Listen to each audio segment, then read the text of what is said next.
BMRForum.com and BMRodds.com. What is going on, boys? What is going on? Welcome back to episode number 56 of the lobby. Unfortunately, no pipe with us this week, but we do have the one, the only Mr. Donnie Rightside. What's up, Donnie? Yeah, March Madness officially underway. For me, it actually starts on Thursday. That's the official start for me, but we get those first four games. And also Major League Baseball opening up at 6 a.m. Eastern, which for Bobby is 3 a.m. in the morning with the Padres and the Dodgers, with the Dodgers prevailing. I love this, man. March Madness, baseball on the horizon, NBA playoffs, hockey playoffs, and away we go, boys. There's a lot going on. Donnie, were you up at 6 a.m. watching the game? I was up there for work. I have to get up, but I got to tell you, like, I knew the game was in the morning, but when I got down to my office and turned the TV on, it was like 6:15. I'm like, oh, look, baseball's on. That's not opening day, man. Come on now. Exactly. And last but certainly not least, Mr. Sam's in charge. What's up, Sammy? In through my nose, out through my mouth, breathing in and out. Are you able to do the same, Mr. Bobby? Yes, actually I am. It's a little bit clogged, but I'm hanging in there. I am hanging in there. You're looking good. Yeah, well, thank you. We'll get into your story later. Well, let's jump right into the big topic here, and let's talk some college basketball, Donnie. Let's start out with the first four today. What do you got in these first four games? Yeah, take a look. Let me just open up and see what the odds have moved here, because there's a couple ways I was leaning. Grambling State, Montana State, two bad basketball teams again. I actually thought the bad basketball game last night would have been the Wagner game going up against Howard, but that was actually the good basketball game. The bad one, which was Virginia putting up barely over 40 points and getting waxed by Colorado State. I thought the other game would stay under, but I do think Grambling State and Montana State do stay under that 133.5. But Colorado and Boise State is an interesting game. Usually at this time of the year, I like to take the points, but I got to be honest. I think Colorado is better than Boise State, an elite shooting three-point shot team, which they will take their shots when needed tonight. I'm going to take the favorite, Colorado, to knock off Boise State, even though the Mountain West actually picked up a victory yesterday with Colorado State. I'm going to go Colorado tonight, though. All right, Sammy, let's get your take on these first four. Yeah, what do you like here? I definitely took advantage of Virginia being a horrible entry into the first four, and I had Colorado State. Yeah. That was easy from start to finish. I think it was over 60 minutes of live time that Virginia actually didn't score a point in that game. It was ugly to watch. Ridiculous. It's like the opposite of the NBA, where everyone's scoring and there's no defense. and on this aspect, they were running 30 seconds off every shot clock and just complete bricks every time. For tonight's matchup, I'm staying away from the 16 matchup, and I'm with Donnie. I'm going to be taking Colorado over Boise State. All right, Sammy, good luck with that. Guys, let's just go here, bracket region by region. If you want to highlight a couple games, Donnie, and then give us who you're thinking of coming out of each region. Let's start off with the East here. Yeah, the East is an unbelievable region. By the way, I preface this by saying I think UConn is the best team overall in this tournament. I really do. But the region they got doesn't make sense to me to bet them, let's just say, at under 4-1 price. Let's just go with a plus 350. That's not enough. They're going to probably have to face Auburn, Iowa State before they even get to the Final Four matchup, which then means if they win that, they get to the final, probably face a team like Houston here. I think UConn's the best, but I don't actually think they're probably going to be cutting down the nets, at least betting-wise. I'm not going that direction. So looking in the East, I actually took Iowa State to win the national championship at a 20-1 price here. Now, granted, they don't actually have to win the national championship to get a nice, handsome return on a 20-1 investment. But the reason I took them as opposed to like an Auburn is going to face UConn before they even have to face Iowa State. So Iowa State does have to go through a pretty good Illinois team. But if I think Auburn should have been the true number 2 seed in this region, in this bracket, then Auburn itself should be able to hang with UConn, but I'll take the winner of that. So only after winning one against those tough opponents is Iowa State. I thought the price point matched there, so that's the way I went in the East here for me. But I think UConn's the best, but I don't know if they're going to be able to win 6 straight games this year with that type of competition. All right, Donnie, thank you, and good luck with Iowa State. I mean, this week, this time next week, we'll have a lot of answers moving forward. Sammy, in the East, who do you like coming out of this? Any matchups that stand out to you? Yeah, this is the group of death. This is the bracket of death, the top left East region. It was the top 4 seeds are all winners of their conference of the tournaments and everything.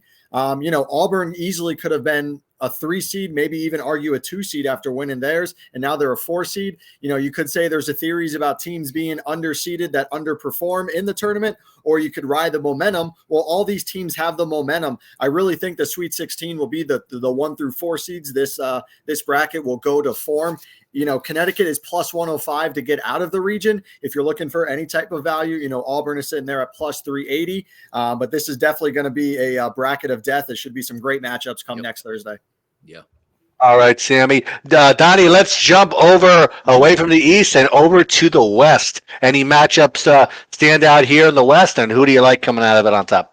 Yeah, coming into the tournament, I actually didn't like teams out of the ACC, and I didn't like teams out of the Pac-12, but I actually thought you got pretty good draws for North Carolina and Arizona here. But if I'm looking for a betting chance here, sometimes you got to take some chances. And also, it's not about winning the national championship. It's turning a profitable ticket here on a 70-1, which I took St. Mary's. Again, I'm saying, I don't even think they get out of this region to get to the Final Four, but 2 wins, that ticket probably becomes profitable. I think they're going to be able to knock off Grand Canyon, and St. Mary's is ultra slow, and that'll be an interesting matchup between the slow tempo of St. Mary's and the fast tempo of Arizona. One team plays great defense in St. Mary's, one team doesn't in Alabama. I do think St. Mary's has a legitimate chance to get to the Sweet 16, and at a 70-1 price, I had to take that. But if we're trying to go up and down and see what some of the matchups work, I think Arizona has a great path here to the Sweet 16. Should be able to handle Long Beach State with ease and then take down either Nevada or Dayton in that game, and then they match up against Baylor. But if I'm looking for a long shot, as I said, St. Mary's the 5 seed at 70-1, a team I legitimately think can get there if it's not the top 2 seeds, it's actually Baylor, that number 3 seed. I think Baylor has a great chance to get to the Final Four here, but my long shot of the tournament ticket is St. Mary's at 70-1. All right, good luck with that. Hopefully we'll see them advance a little bit here, Donnie. Sammy, on to the South. What do you like there? We're still on the West here. On the West, I'm sorry, the West. Yeah, so kind of agree with Donnie on some of them. I have St. Mary's penciled in there as a sleeper pick. I'm really not a fan of Alabama. I do think Charleston could actually upset Alabama in that first round, but I like St. Mary's to get to the Sweet 16. This is actually the only bracket where the number 1 seed isn't favorite to gut out of the region. Now, of course, it's not going to be all number 1 seeds into the Final Four. Obviously, that can happen, but it's only happened one time, I think, maybe twice. I believe it's only been one time that's happened in the men's side. So you really always got to find someone to beat the 1 seeds, which can be Arizona and it can be Baylor. I think it's going to be the winner of that Sweet 16 matchup if someone is going to beat UNC, who is very vulnerable. And then the other interesting aspect of this bracket is the 11 seed, who is New Mexico, is actually favored over Clemson as the 6 seed. Another one of those committee mistakes. How is Clemson a 6 seed in that one? And right away, Vegas jumped on that, making New Mexico the favorite. And I do like them to advance over Clemson in that first round. All right, and Donnie, let's go out to the South. What few matchups stand out for you, and who do you like coming out of this? I picked to win it all again. Houston here coming out of this bracket, or should I say out of this region here at a 6-1 price. They're the lowest number I took here. I think it's feasible that they get to the Final Four, and that's all you can really ask for from a ticket that's going to be above a 5-1. But if we're trying to take a look at some of these matchups, Wisconsin, James Madison in the 5-12 is going to be fascinating. I actually think the 12 seeds, typically every year, that's the line that people look for upsets. I think it's a much harder upset seed here for all the 12s going up against 5s. So I think the 5s have some advantages here. I'm interested to see, because if James Madison can get by Wisconsin, I actually think there's a legitimate chance they can beat Duke as well. So those matchups make some sense. I'm not really into Florida at this point, and I actually took the winner of Boise State and Colorado to advance past Florida here, since they're down their big man, just to take a look at a slight upset chance. I do think Colorado has the mojo in the 3-point shooting to be able to do that. But the biggest question mark maybe in the tournament would be Marquette as a 2 seed here in this region. The reason I say that is if Tyler Kolek comes back and let's just say plays against Western Kentucky, like the Tyler Kolek we know, this could be a team that could go all the way to the Final Four and win the whole thing. But Tyler Kolek comes back and it's a little bit disjointed on offense, or maybe they're not rolling and he can't play the normal minutes that he has. Well, then I can't bet Marquette. But that was one of the teams I was looking at just about 2.5 weeks ago before Kolek got injured as a team that could do a lot of damage. They still can possibly do that. And they do have a nice path to the Sweet 16 if they play well. And then they meet up with Kentucky, which should be a great matchup. But for me, it's Houston. I'll take the number 1 seed here at a 6-1 price to possibly win the championship and get out of this region here. All right, Donnie. Sammy, over to you for the South. What do you like? Yeah, I agree, Donnie. I think overall this bracket is the easiest for the number 1 seed as far as the path to the Final Four. There's the easiest matchup is for Houston, and rightfully so. Obviously, I'm a Duke fan, but realistically, I don't even have Duke winning any of my brackets, even though somehow I find a way to let them win in one of my brackets. I really don't think that Duke could beat Houston in the Sweet 16 as much as I would be rooting for it. I think the storyline on the bottom is, Kentucky, they're starters and they're healthy. They won 7 out of their last 8 to end the regular season, and then they lost in their first round of the tournament, but they still had a couple guys benched. So if they're healthy, if everyone's playing, they could be dangerous down there. And then can they beat Houston overall? And then as far as interesting matchup, I don't like NC State. I think Texas Tech is going to beat them. NC State barely should have even gotten in there outside of winning the ACC. Maybe ride the momentum. I know we talked about that on the other side in the East, but some teams, they ride the momentum of that week, and then their fairy tale is going to be over. And I think Texas Tech will take that matchup down in that first round. And I do agree with Donnie that the winner of Boise State, Colorado will take on and beat Florida in that opening game as well. All right, and last region, Donnie, let's go over to the Midwest. A couple of matchups you like here, and who do you like coming out of it?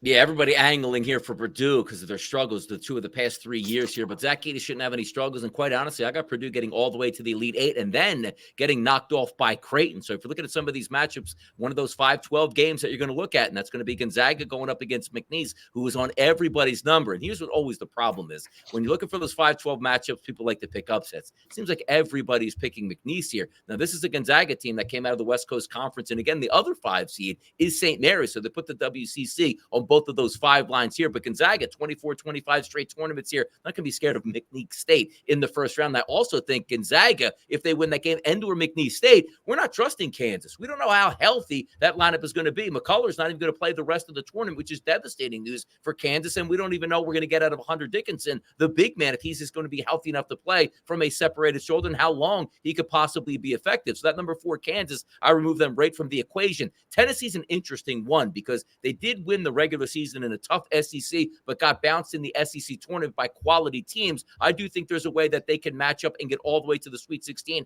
going up against Creighton, but I took Creighton at a 30-1 price out of this region to cut down the net. So if one of those teams wins the championship as low as Houston, 6-1, I'll cash in here. But obviously, if Houston wins it, yes, I'll be happy about that. But boy, would I love to some of these 20, 30, and 70-1 tickets to sort of come in for me here as well. Of course. And Sammy, let's go over to you for the Midwest. What do you like out here?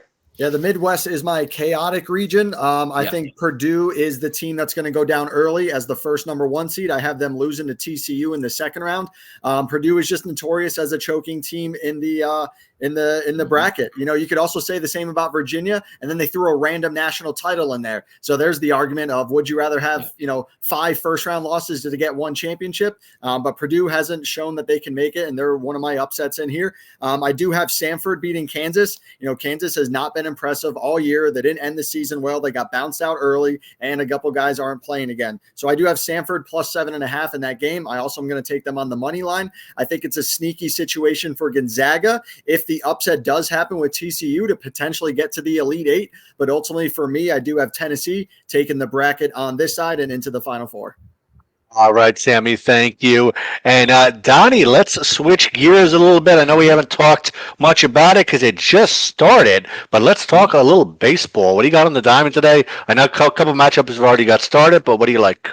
Yeah, it's hard early in the season because, number one, you're playing a game overseas, different time zones, not even a home crowd, a baseball stadium that you never played in before, and you're opening up roughly a week ahead of everybody else. So you play these 2 baseball games, then you play more spring training games, and then open up your season again for the Dodgers and the Padres. It doesn't make any sense, but it's the way Major League Baseball is doing it here. But yesterday, I just wanted to keep it simple. I bet Ohtani at a plus 100 price to get an RBI this morning. He did late in that game, and tomorrow he's at basically a plus 120 to plus 125 number to get an RBI. I bet that way. The first couple weeks of Major League Baseball season, you can't be on analytics here. A lot of the times you're looking for underdogs in April because the market technically doesn't know how to represent, or should I say misrepresent, some of these dogs here. Everybody also thinks they can win a World Series and or make the playoffs in the month of April. By the time you get to mid-May and June, the bad teams understand they're bad and things sort of play out, and those numbers will adjust here. But early on, just have a lot of fun. Take some RBI props. Today it worked out, and I'm just going to ride that same horse in Ohtani tomorrow morning at 6 a.m. and take them to get an RBI as well around a plus 125 number. All right, Dottie, thank you and good luck. Sammy, you got anything on the diamond? Yeah, so I actually had Tyler Glasnow pitching for fantasy baseball, and it's one of those things where he went 5 innings. He was only at 77 pitches thrown, and they take him out. Obviously just early in the season, they want to keep the arm ready. It's just crazy thinking back 90s, 80s, 70s. Right. Some of these baseball records that will never ever be broken just because pitchers don't pitch like they used to.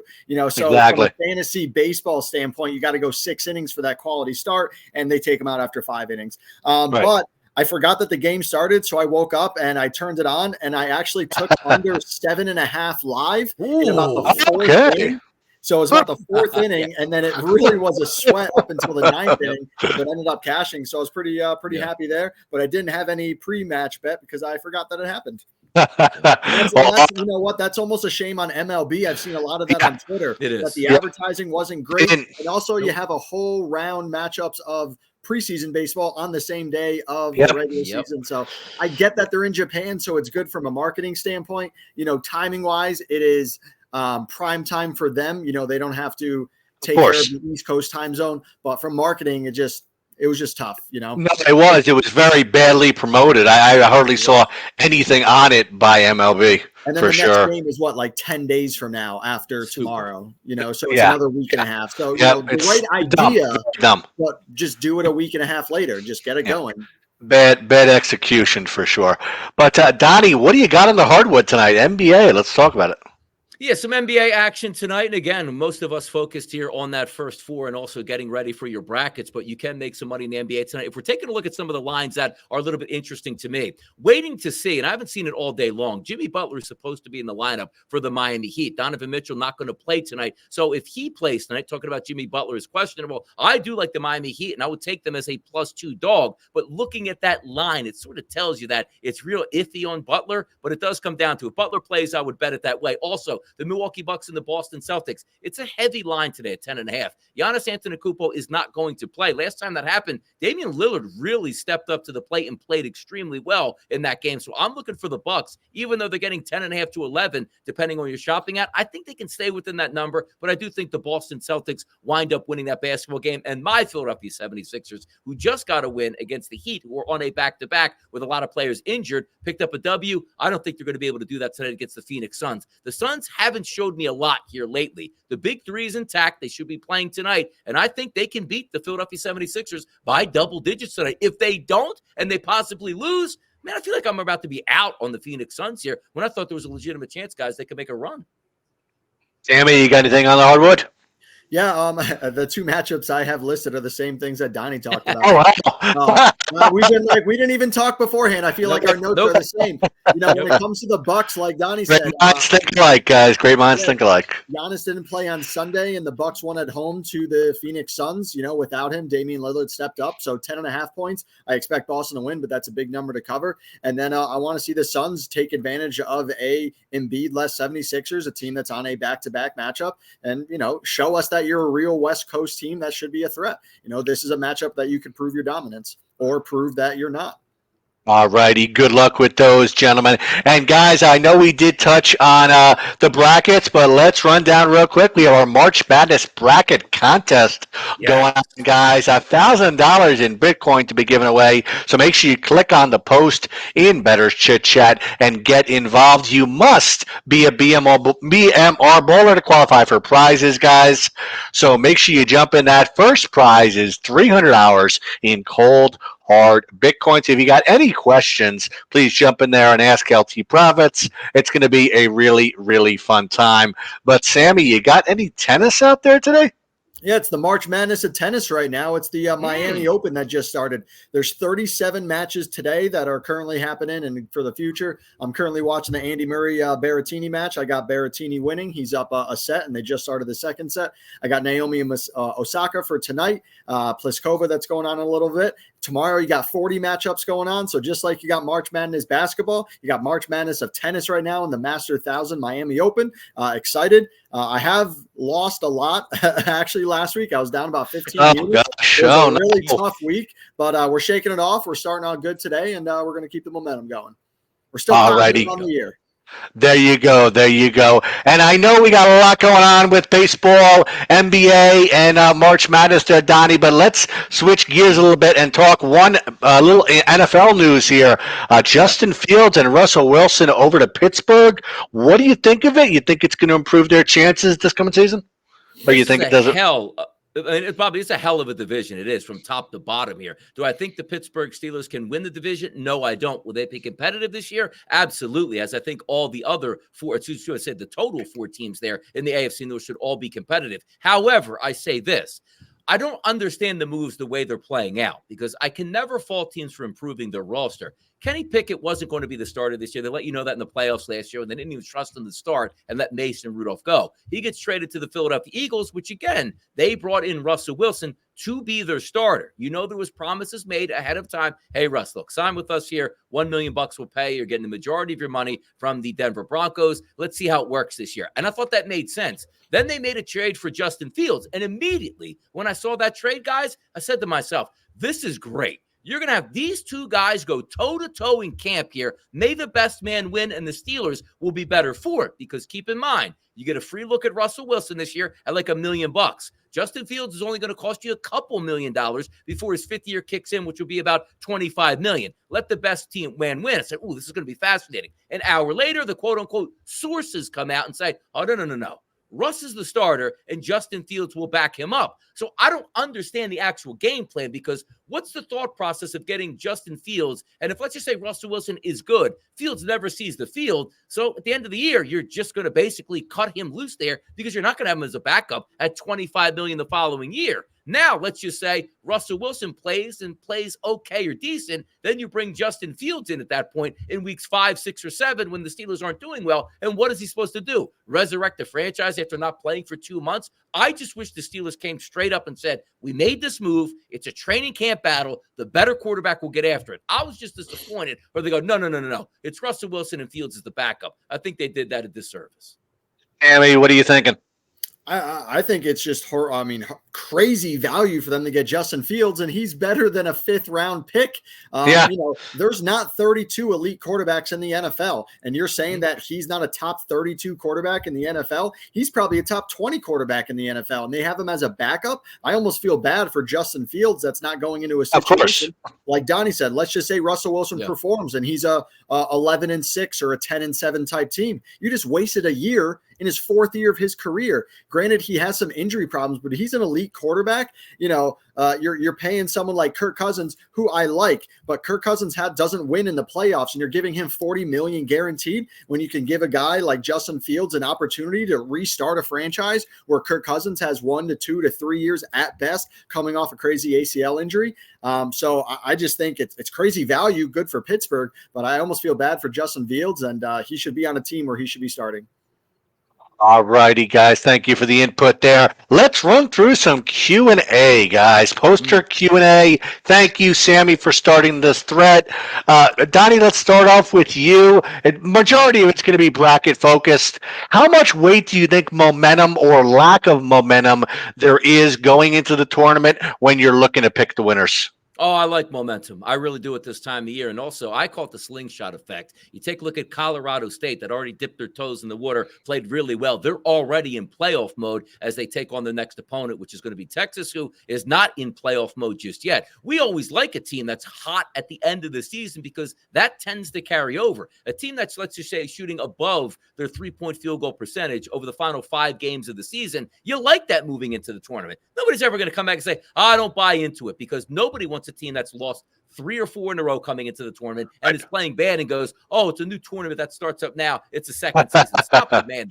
You give me a team playing down the stretch, that's a team I'm going to want to back. So, yes, I do believe in momentum. And certainly, if you've already got a win under your belt, like in the first 4, we've seen teams like UCLA go on runs after those first 4 games. They can be a slingshot, and I think it matters. So, yes, I believe in it. Sammy, same question to you, please.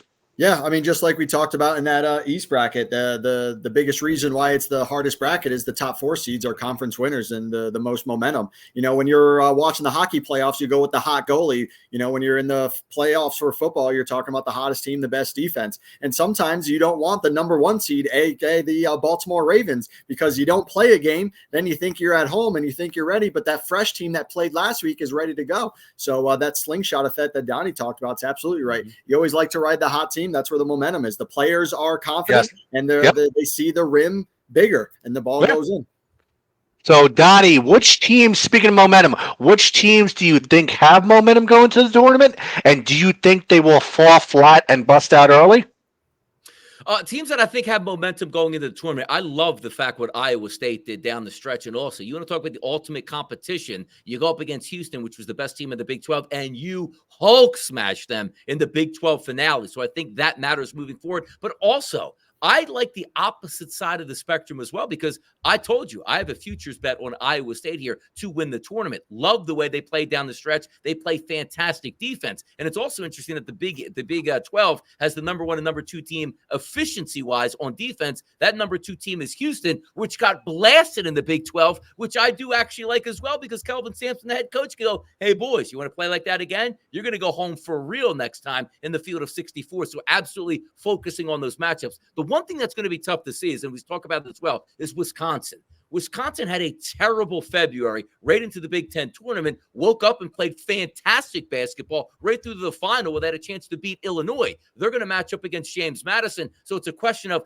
they played well the last 3 games, but they didn't play well the month before that, and how that weighs out. But teams that I like, Iowa State closing the gap, Auburn, big-time tournament for them down in the SEC. I believe that matters and will show up here in spades. And also, in that same Eastern bracket here, UConn was the best team all season long, the best team in the Big East, the best team in their conference tournament. We'll see how that plays out. Is that action-packed East? As we talked about it with Sammy, that is absolute mayhem in that region, that group of death. All right. Thank you, Donnie. Sammy, same question to you. Yeah, a couple teams that you might say aren't on full momentum, the teams that are hottest, but teams that lost in the tough in the conference play, like UNC. They did win a couple games into the finals, then they lost a tough matchup. They got blown out. Maybe getting blown out in the finals is good for that team. Maybe Houston getting blown out by Iowa State is good for that team. So maybe momentum is winning a couple games to end the season and having that one bad loss, get it out of the system. Same with Baylor. That's a tough loss to Iowa State, who then ends up beating Houston. So you could say, Iowa State, of course, has the most momentum, but some teams with one loss that was a good loss maybe is a get it out of your system and let's move on. Let's get some wins. Speaking of losing, Donnie, teams that have lost their first game in the conference tournament have subsequently never won the NCAA tournament that year. We have Duke, Kentucky, Tennessee, and Duke, Kansas, Tennessee, and Kentucky. What do you think about these teams? Do you think they can make a run for a title? No, I don't. I don't like Kansas at all. Even if they did come into this fully healthy, I don't think they were even going to make a run into the Sweet 16 as it matched up. And I've been down on the ACC. So talking about Duke, they should be able to beat Vermont. And quite frankly, they should be able to beat Endor, Wisconsin, or James Madison. But I just don't trust the Duke Blue Devils, just because the entire season for the ACC, for me, has been about North Carolina. And even North Carolina couldn't win their own conference tournament, which ended up costing me money on a future in the ACC tournament. So I do believe that if you're getting knocked out that early, there's a reason for that. So I'm not riding any one of those waves where we're going to do some damage this year because we got knocked out early. We had a week and a half to focus on March Madness. It ain't happening. Jamie, same question to you. Yeah, the only team out of those four that I think has potential would be Tennessee. Kansas, I have losing in the first round. I think Duke at best gets to the Sweet 16. Obviously, I'll root for them against Houston, but don't think that's going to happen.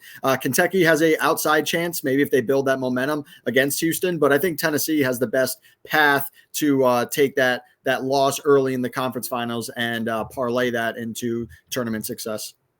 All right. Thank you, guys. And Sammy, actually, those questions were from Tanko. So thank you to Tanko for those 3 questions. Now, this following couple questions comes from TT Warrior. Thank you, TT. And Sammy, he wants to know, would you rather your bet lose by 20, or would you rather a half-court shot at the buzzer lose your wager? Yeah, in reference to that, I think I'd much rather have a buzzer beater. As heartbreaking and upset you're going to be, I'd rather watch that game for 2 hours thinking that I have a chance to lose a match in the first 20 minutes. And your team's look at Virginia yesterday. The team can't hit a bucket. They haven't scored a field goal in 10 plus minutes. And you're just torturing yourself watching every possession and then get a turnover and then get a brick after brick after brick after brick. And it is just it's a bad game to watch. Now, the half court shot, it sucks. It's a crazy bad beat. It's exciting. It happens. When you look at montages of like March Madness moments, I go through all that and go, lost a bet there. Yep. Lost a bet there. One of my most famous ones was I had a UNC future when they lost to Villanova, when Villanova hit that 3 to win it in the championship. That's on every single montage. It's a great moment. And every single time I go, yep, I had the UNC future that lost.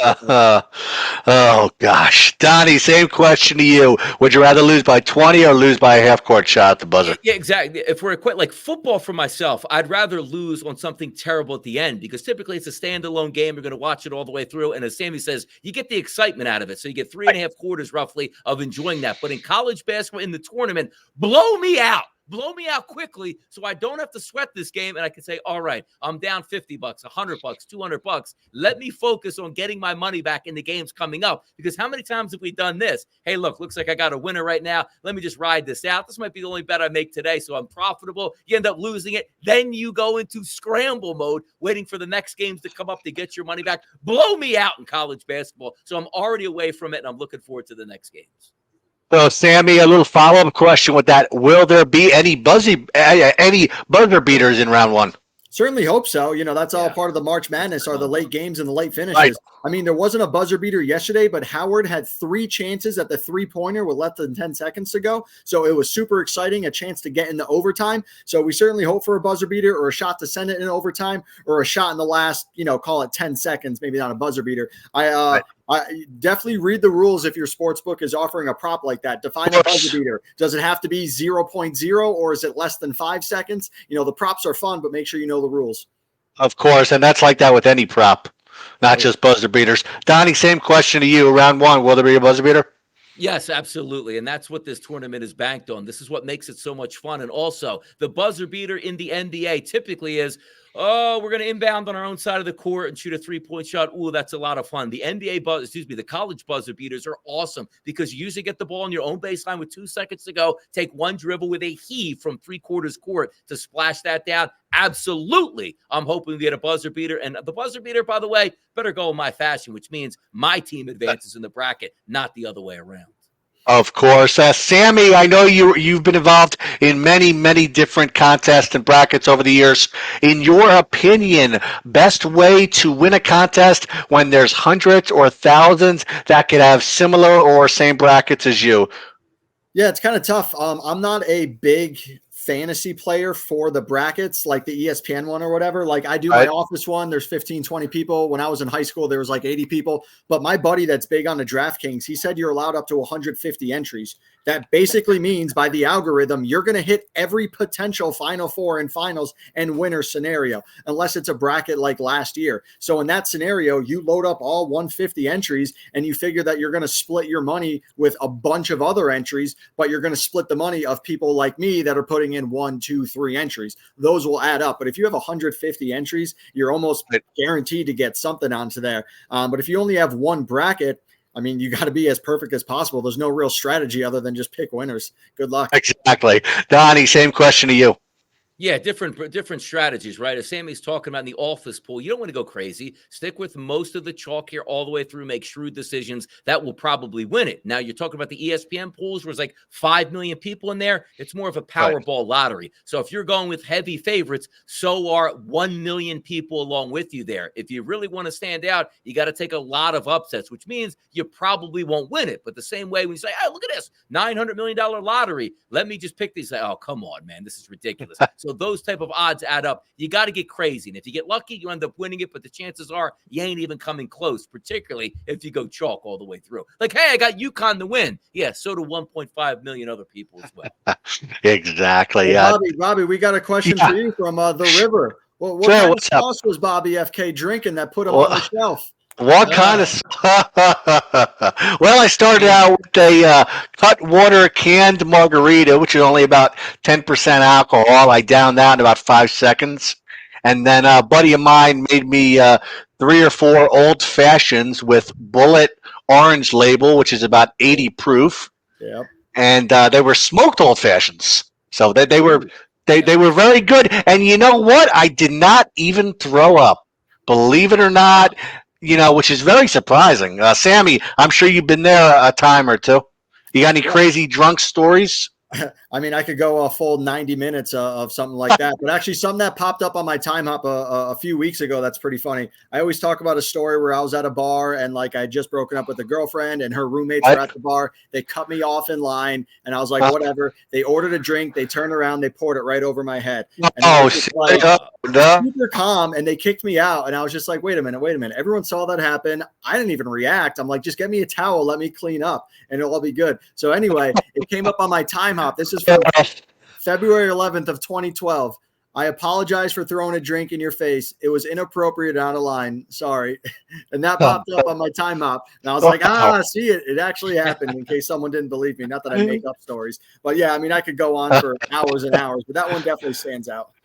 Donnie, same question to you.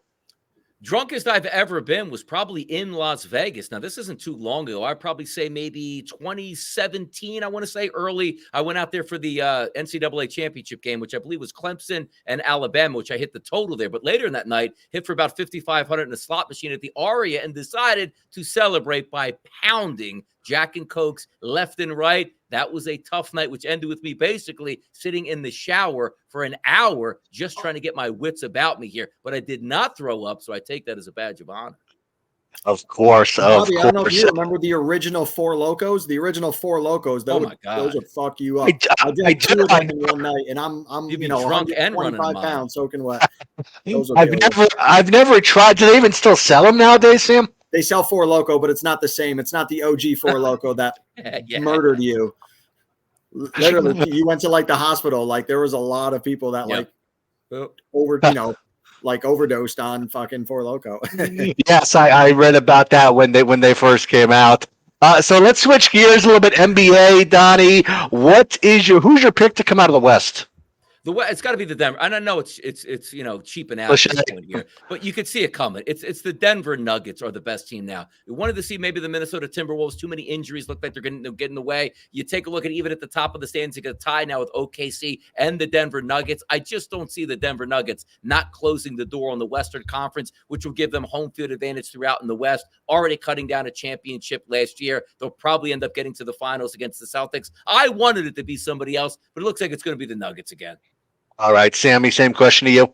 Yeah, it is exciting to see some different teams in there competing in there, like Oklahoma City and Minnesota and New Orleans, teams that are typically on the lower threshold and not even making it to this the new play-in tournament. But I do think overall Denver is the class in there. Jokovic can just wake up and just decide, all right, I'm going to go for a triple-double, no big deal. Can I go back to my horse farm? Can I go back to my boys? Can I go back to doing anything other than playing basketball? Oh, all right, it's time to play basketball. Cool. All right, let's go do my thing again. So Denver is the class, but it is good to see some other teams to potentially, challenge them and build in those next 2 to 3 years. All right, Sammy. Thank you. And Sammy, question from Brock Landers. Thoughts on the Miami tournament and back-to-back 1000s? Yeah, it's super exciting. Like I said, this first 4 to 5 days is when you're going to have all the matchups in that round 1 and round 2 in those earlier rounds when there's 30 to 40 matches going on at once. And then after this 2 weeks, we go into clay court season. Not my finest season based on last year, but hope to improve. And we'll see what happens. But 2 more weeks of hard court, then back to clay. All right. Thank you, Sammy. And last 2 questions here, guys, both bracket related. Donnie, let's start with you. This is from Jeannie. Who do you think is the most dangerous team in the whole tournament?